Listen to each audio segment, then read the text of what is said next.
ಗೆಳೆಯರೆ, ಇವತ್ತು ನಿಮ್ಮನ್ನು ನಾನು ಕರ್ಕೊಂಡು ಹೋಗ್ತಾ ಇರೋದು ಭಾರತ ದೇಶದ ಒಡಿಶಾದ ಪುರಿ ನಗರದಲ್ಲಿರುವ ಶ್ರೀ ಜಗನ್ನಾಥ ದೇವಸ್ಥಾನದ ಅಡಿಗೆ ಮನೆಗೆ. ಜಗನ್ನಾಥ ದೇವಸ್ಥಾನದ ಪ್ರಸಾದ ನಿಲಯ ಅಂತನೂ ಕರೆಯಲಾಗುತ್ತೆ. ಪ್ರತಿದಿನ ಈ ದೇವಸ್ಥಾನದಲ್ಲಿ ಎಷ್ಟು ಭಕ್ತಾದಿಗಳು ಊಟ ಮಾಡ್ತಾರೆ? 1,000, 2,000, 3,000 ಬೇಡ, 50,000 ಅಲ್ಲವೇ ಅಲ್ಲ. ಪ್ರತಿದಿನ 1,00,000ಕ್ಕೂ ಹೆಚ್ಚು ಭಕ್ತಾದಿಗಳು ಈ ದೇವಸ್ಥಾನದಲ್ಲಿ ಊಟ ಮಾಡ್ತಾರೆ. ಪ್ರತಿದಿನ ದೇವಸ್ಥಾನಕ್ಕೆ ಭೇಟಿ ಕೊಡುವ 1,00,000ಕ್ಕೂ ಹೆಚ್ಚು ಭಕ್ತಾದಿಗಳಿಗೆ 56ಕ್ಕೂ ಹೆಚ್ಚು ವಿವಿಧ ರೀತಿಯ ಪ್ರಸಾದವನ್ನು ಕೊಡಬೇಕು ಅಂತಂದ್ರೆ ನಿಜವಾಗಿಯೂ ಇದು ಸಾಧಾರಣ ವಿಚಾರ ಅಲ್ಲ. ಈ ದೇವಸ್ಥಾನದಲ್ಲಿ ಕೇವಲ ಒಂದು ಅಡಿಗೆ ಮನೆ ಇಲ್ಲ, ಸಾಕಷ್ಟು ಅಡಿಗೆ ಮನೆ ಇದೆ. ಒಂದು ಅಡಿಗೆ ಮನೆಯಲ್ಲಿ ಸಿಹಿ ಖಾದ್ಯವನ್ನು ತಯಾರಿಸ್ತಾರೆ, ಮತ್ತೊಂದು ಅಡಿಗೆ ಮನೆಯಲ್ಲಿ ಖಾರದ ಖಾದ್ಯವನ್ನು ತಯಾರಿಸ್ತಾರೆ, ಮತ್ತೊಂದು ಅಡಿಗೆ ಮನೆಯಲ್ಲಿ ಹಣ್ಣಿನ ಖಾದ್ಯಗಳನ್ನು ತಯಾರಿಸ್ತಾರೆ. ಇದೇ ರೀತಿ ಸಾಕಷ್ಟು ಅಡಿಗೆ ಮನೆಗಳು ಇದೆ. ದೇವಸ್ಥಾನದಲ್ಲಿ ಇರುವ ಈ ಅಡಿಗೆ ಮನೆಯ ಹೆಸರು ರೋಜಗಾರ.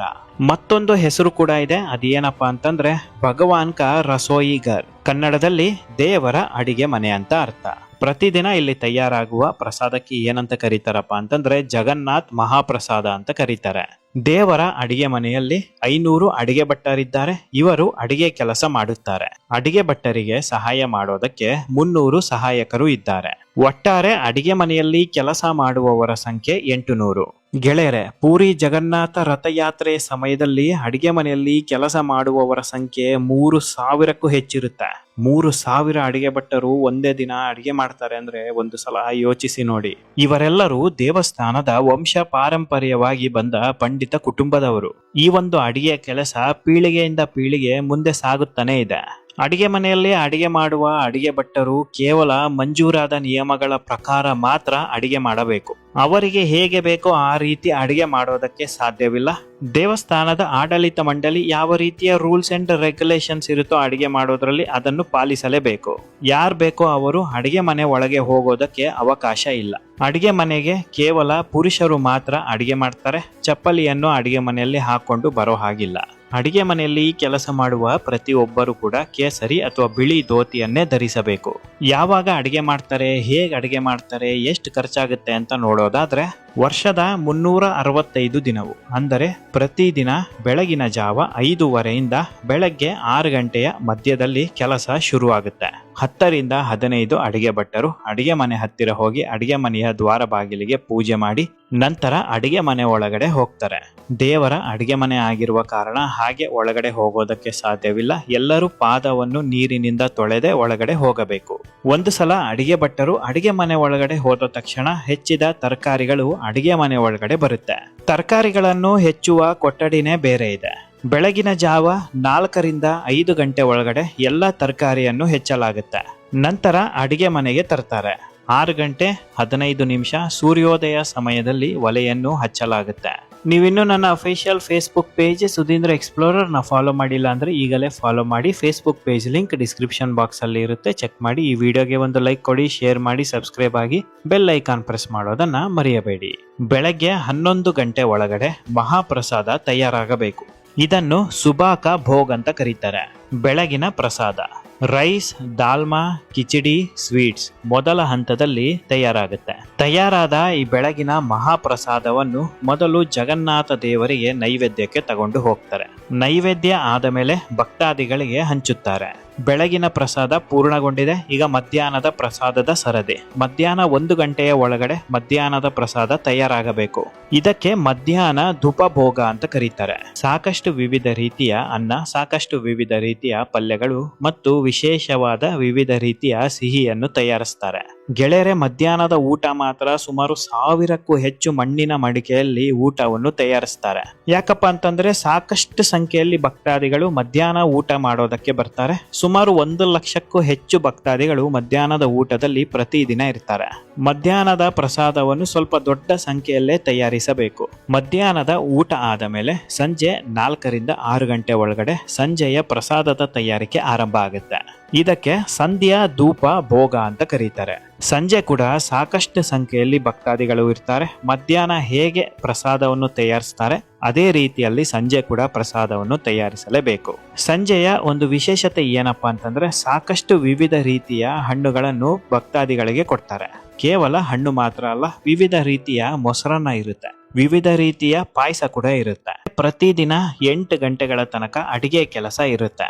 ಗೆಳೆಯರೆ, ಮತ್ತೊಂದು ಇಂಟ್ರೆಸ್ಟಿಂಗ್ ವಿಚಾರ ಇದೆ. ಇದನ್ನು ಕೇಳ್ಬಿಟ್ರೆ ಖಂಡಿತ ಶಾಕ್ ಆಗಿ ಬಿಡ್ತೀರಾ. ಪ್ರತಿದಿನ 1000ದಿಂದ 2000 ಮಣ್ಣಿನ ಮಡಿಕೆಯಲ್ಲಿ ಅಡಿಗೆ ಮಾಡ್ತಾರೆ. ಆದರೆ ಈ ಮಣ್ಣಿನ ಮಡಿಕೆಗಳನ್ನು ಪ್ರತಿದಿನ ಮರುಬಳಕೆ ಮಾಡೋದಿಲ್ಲ. ಪ್ರತಿದಿನವೂ ಹೊಸ ಮಣ್ಣಿನ ಮಡಿಕೆಯಲ್ಲೇ ಅಡಿಗೆ ಮಾಡ್ತಾರೆ. ಈ ಒಂದು ವಿಚಾರ ತಿಳಿದು ನಾನು ಕೂಡ ಸ್ವತಃ ಒಂದು ಕ್ಷಣ ಶಾಕ್ ಆದೆ. ಪ್ರತಿದಿನ ಪ್ರಸಾದಕ್ಕೆ ಎಷ್ಟು ಖರ್ಚಾಗುತ್ತೆ ಅಂತ ನೋಡೋದಾದ್ರೆ 8 ಲಕ್ಷದಿಂದ 12 ಲಕ್ಷದವರೆಗೆ ಖರ್ಚಾಗುತ್ತದೆ. ರೈಸ್, ಅನ್ನಕ್ಕೆ 2 ರಿಂದ 3 ಲಕ್ಷ ಖರ್ಚಾಗುತ್ತಂತೆ. ಬೇಳೆ ಮತ್ತು ತರಕಾರಿ, ದಾಲ್ ಅಂಡ್ ವೆಜಿಟೇಬಲ್ಸ್ಗೆ 1 ರಿಂದ 2 ಲಕ್ಷ ಖರ್ಚಾಗುತ್ತೆ. ಮತ್ತು ಮಣ್ಣಿನ ಮಡಿಕೆಗೆ ಪ್ರತಿದಿನ 2 ಲಕ್ಷ ಖರ್ಚಾಗುತ್ತೆ. ತುಪ್ಪ, ಸಕ್ಕರೆ, ಹಾಲು, ಬೆಲ್ಲಕ್ಕೆ 3 ರಿಂದ 4 ಲಕ್ಷ ಖರ್ಚಾಗುತ್ತೆ. ಪ್ರತಿನಿತ್ಯದ ಅಡಿಗೆ ಖರ್ಚು 8 ರಿಂದ 12 ಲಕ್ಷ. ಇನ್ನು ವಿಶೇಷವಾದ ದಿನಗಳು, ರಥಯಾತ್ರೆ, ಜಾತ್ರೆ, ಪೂರ್ಣಿಮಾ ಅಂತ ಬಂದ್ರೆ ಪ್ರತಿದಿನ 35 ರಿಂದ 40 ಲಕ್ಷಕ್ಕೂ ಹೆಚ್ಚು ಖರ್ಚಾಗುತ್ತಂತೆ. ಕೇವಲ ಅಡಿಗೆಗೆ ಇಷ್ಟೊಂದು ಖರ್ಚಾಗುತ್ತೆ. ಇನ್ನು ಸಾಕಷ್ಟು ವಿವಿಧ ರೀತಿಯಲ್ಲಿ ಆ ದೇವಸ್ಥಾನದಲ್ಲಿ ಖರ್ಚುಗಳು ಇರುತ್ತೆ. ಕೆಲಸ ಮಾಡುವ ಕೆಲಸಗಾರರಿಗೆ ಸಂಬಳ ಕೊಡಬೇಕು, ದೇವಸ್ಥಾನದ ಮೇಂಟೆನೆನ್ಸ್ಗೆ ದುಡ್ಡಿಡಬೇಕು, ಸಂಘ ಸಂಸ್ಥೆಗಳು ಟ್ರಸ್ಟ್ಗಳು ಎಲ್ಲದಕ್ಕೂ ದುಡ್ಡು ಕೊಡಬೇಕು. ಪ್ರತಿದಿನ ಅದೆಷ್ಟು ದುಡ್ಡು ಖರ್ಚಾಗುತ್ತೆ ಅಂತ ಜಗನ್ನಾಥ ದೇವರಿಗೆ ಮಾತ್ರ ಗೊತ್ತಿದೆ. 56 ವಿವಿಧ ರೀತಿಯ ಪ್ರಸಾದದಲ್ಲಿ ಈರುಳ್ಳಿ, ಬೆಳ್ಳುಳ್ಳಿ ಬಳಸೋದಿಲ್ಲ. ಪುರಿ ಜಗನ್ನಾಥ ದೇವಸ್ಥಾನದಲ್ಲಿ ತಯಾರಿಸುವ 56 ವಿವಿಧ ರೀತಿಯ ಪ್ರಸಾದಗಳು ಯಾವ್ದ್ಯಾವ್ದು ಅಂತ ಹೇಳಲಿಲ್ಲ ಅಂದ್ರೆ ವಿಡಿಯೋ ಅರ್ಥಪೂರ್ಣ ಆಗುತ್ತೆ. ಇದನ್ನು ಕೂಡ ಹೇಳಿಬಿಡ್ತೇನೆ. ಸಾದಾ ಅನ್ನ ಅಂದರೆ ಬಿಳಿ ಅನ್ನ, ಗೀ ಅನ್ನ, ತುಪ್ಪದ ಜೊತೆ ಬೆರೆಸಿರುವ ಅನ್ನ. 3ನೇಯದ್ದು ಕನಿಕ, ತುಪ್ಪ, ಸಕ್ಕರೆ, ಅನ್ನ ಬೆರೆಸಿರುವ ಒಂದು ಪ್ರಸಾದ. 4ನೇಯದ್ದು ಅನ್ನದ ಕಿಚಡಿ. 5ನೇದ್ದು ತಾಲಿ ಕಿಚಡಿ, ಜೀರಾ ಮತ್ತು ಪೆಪ್ಪರ್ ಹಾಕಿ ಮಾಡಿರುವ ಒಂದು ಕಿಚಡಿ. 6ನೇದ್ದು ದಹಿ ಪಕಲ, ನೀರ್ ಅನ್ನದ ಜೊತೆ ಮೊಸರು ಮಿಕ್ಸ್ ಆಗಿರುವ ಒಂದು ಪ್ರಸಾದ. ಮಿಠಾಯಿ ಪಕಲ, ನೀರು, ಅನ್ನ ಮತ್ತು ಸಕ್ಕರೆ. 8ನೇಯದ್ದು ಆದಾ ಪಕಲ, ನೀರು, ಅನ್ನ ಇದ್ರ ಜೊತೆ ಮಿಕ್ಸ್ ಆಗಿರುವ ತುರಿದಿರುವ ಒಂದು ಶುಂಠಿ. 9ನೇಯದ್ದು ಓಡಿಯಾ ಪಕಲ, ನೀರು, ಅನ್ನ, ತುಪ್ಪ, ನಿಂಬೆಹಣ್ಣು ಮತ್ತು ಉಪ್ಪು ಮಿಕ್ಸ್ ಆಗಿರುವ ಒಂದು ಪ್ರಸಾದ. 10ನೇಯದು ಅನ್ನದ ಉಪ್ಪಿಟ್ಟು. 11ನೇಯದು ಪೊಡಾಪೀಠ ಅನ್ನ, ಅನ್ನದ ಗಂಜಿಯ ಕೇಕ್, ಇದು ಸಿಹಿ ಪದಾರ್ಥ. 12ನೇದು ಕಾಜಾ, ಸಕ್ಕರೆ ಪಾಕದಲ್ಲಿ ತಯಾರಿಸುವ ಒಂದು ಸಿಹಿ ಪದಾರ್ಥ. 13ನೇದು ಗಾಜಾ, ಸಕ್ಕರೆ ಪಾಕದಲ್ಲಿ ತಯಾರಿಸಿ ಎಣ್ಣೆಯಲ್ಲಿ ಕರೆಯುವ ಮತ್ತೊಂದು ಸಿಹಿ ಪದಾರ್ಥ. 14ನೇದು ಲಡ್ಡು. 15ನೇದು ಜೀರಾ ಮಿಕ್ಸ್ ಆಗಿರುವ ಒಂದು ಲಡ್ಡು. 16ನೇದು ವೀಟ್ ಲಡ್ಡು, ಗೋಧಿ ಹಿಟ್ಟಿನ ಲಡ್ಡು. 17ನೇದು ಮತಾಪುಲಿ, ಉದ್ದಿನ ಬೇಳೆಯ ಒಂದು ಕಜ್ಜಾಯ. 18ನೇಯದ್ದು ಕೂರ್ಮ, ತರಕಾರಿಯನ್ನು ಬಳಸಿ ಮಾಡಿರುವ ಒಂದು ಸಿಹಿ ಪದಾರ್ಥ.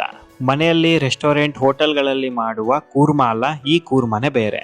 19ನೇಯದು ಜಗನ್ನಾಥ್ ಬಲಾವ್, ಪೂರಿ ಜಗನ್ನಾಥದ ವಿಶೇಷವಾದ ಪ್ಯಾನ್ ಕೇಕ್ ಸಿಹಿ. 20ನೇಯದ್ದು ಕಾಕ್ರ, ಎಲ್ಲರಿಗೂ ಗೊತ್ತಿರುವ ಒಂದು ಸಿಹಿ. 21ನೇಯದು ಲೂಮಿ ಕೂರ್ಮ, ಗೋಧಿ ಹಿಟ್ಟಿನಲ್ಲಿ ತಯಾರಿಸಿರುವ ಒಂದು ಬಿಸ್ಕತ್. 22ನೇದು ಮಿರ್ಚಿ ಲಡ್ಡು, ಸ್ವಲ್ಪ ಖಾರವಾಗಿರುವ ಒಂದು ಲಡ್ಡು. 23ನೇಯದ್ದು ಸೋರ್ ಪೀಠ, ಸಕ್ಕರೆ ಮತ್ತು ತುಪ್ಪವನ್ನು ಬಳಸಿ ಮಾಡಿರುವ ಒಂದು ಡ್ರೈ ಸ್ವೀಟ್. ಚಡಾಯಿ ಲಾಡ, ಎಣ್ಣೆಯಲ್ಲಿ ಕರಿದು ಮಾಡುವ ಬೋಂಡದ ರೀತಿ ಕಂಡುಬರುವ ಒಂದು ಸಿಹಿ ಪದಾರ್ಥ. 25ನೇದು ಜಿಲೇಬಿ. 26ನೇದು ಕಾಜು ಬರ್ಫಿ. 27ನೇದು ಮಾಂಡ, ತೆಂಗಿನಕಾಯಿಯನ್ನು ಉಪಯೋಗಿಸಿ ಮಾಡಿರುವ ಒಂದು ಸಿಹಿ ಕೇಕ್. 28ನೇದು ಅಮಲು, ಏಲಕ್ಕಿ ಲಡ್ಡು. 29ನೇದು ಪೂರಿ. 30ನೇದು ಲುಚ್ಚಿ ಪರೋಟ. 31ನೇದು ದಹಿ ಬಾರ, ಮೊಸರು ಮತ್ತು ಹುರಿದಿರುವ ಉದ್ದಿನ ಬೇಳೆಯನ್ನು ಸೇರಿಸಿ ತಯಾರಿಸುವ ಒಂದು ಪ್ರಸಾದ. 32ನೇದು ಅಕ್ಕಿ ಶಾವಿಗೆ. 33ನೇದು ಗೋಧಿ ಶಾವಿಗೆ. 34ನೇದು ರೈಸ್ ಕೇಕ್. 35ನೇದು ತುಪ್ಪದಲ್ಲಿ ಮಾಡಿರುವ ಒಂದು ಕೇಕ್, ಗೀ ಕೇಕ್. 36ನೇದು ಕೀರಿ, ಹಾಲು ಶಾವಿಗೆ ಬಳಸಿ ಮಾಡಿರುವ ಒಂದು ಪಾಯಸ. 37ನೇದು ಕ್ರೀಮ್ ಪಾಪುಡಿ, ಹಾಲಿನಿಂದ ಮಾಡಿರುವ ಒಂದು ಪಾಪುಡಿ. 38ನೇದು ಕೋವಾ, ಹಾಲಿನಿಂದ ಮಾಡಿರುವ ಕೋವಾ. 39ನೇಯದು ರಸ್ಮಲೈ. 40ನೇಯದು ತಡಾಯ್, ಚೀಸ್ ಬಳಸಿಕೊಂಡು ಮಾಡಿರುವ ಒಂದು ಪಲ್ಯ. ಚೇನಾಕಾಯ್, ಚೀಸ್ ಮತ್ತು ಶುಗರ್ ಬಳಸಿಕೊಂಡು ಮಾಡಿರುವ ಮತ್ತೊಂದು ಪಲ್ಯ. ಬಾಪುಡಿ ಕಾಜಾ, ಅನ್ನ, ಸಕ್ಕರೆ ಮತ್ತು ಹಾಲು ಬಳಸಿಕೊಂಡು ಮಾಡಿರುವ ಮಧ್ಯಾಹ್ನದ ಊಟದ ಪ್ರಸಾದ. 43ನೇಯದ್ದು ರೋಟಿ. 44ನೇಯದ್ದು ಅನ್ನ ಸಾಂಬಾರ್. 45ನೇಯದ್ದು ದಾಲ್ ಬಿಸಿಬೇಳೆ ಬಾತ್. 46ನೇಯದ್ದು ಚನ್ನಾ ದಾಲ್ ಅನ್ನ. 47ನೇಯದ್ದು ಉಪ್ಪು ತುಪ್ಪನ್ನ. 48ನೇಯದ್ದು ದಾಲ್ ಮಸಾಲೆ ಅನ್ನ. 49ನೇಯದ್ದು ವೆಜಿಟೇಬಲ್ ಮಿಕ್ಸ್ ಪಲಾವ್. 50ನೇದು ಡ್ರೈ ವೆಜಿಟೇಬಲ್ ರೈಸ್. 51ನೇದು ಕೊತ್ತಂಬರಿ ಮತ್ತು ಕರಿಬೇವು ಸೊಪ್ಪಿನ ಅನ್ನ. 52ನೇದು ಪೊಟಾಲ ರೈಸ್, ಸೋರೆಕಾಯಿ ಸೌತೆಕಾಯಿ ಅನ್ನ. 53ನೇದು ಗೋಟಿ ಬೈಜಾನ್, ಬ್ರಿಂಜಾಲ್ ರೈಸ್. 54ನೇದು ರೈತ. 55ನೇದು ಕಾಟ, ಹುಣಸೆ ಹಣ್ಣಿನ ಚಿತ್ರಾನ್ನ. 56ನೇದು ಮಹುರ, ಹುರಿದ ತರಕಾರಿಯ ಅನ್ನ.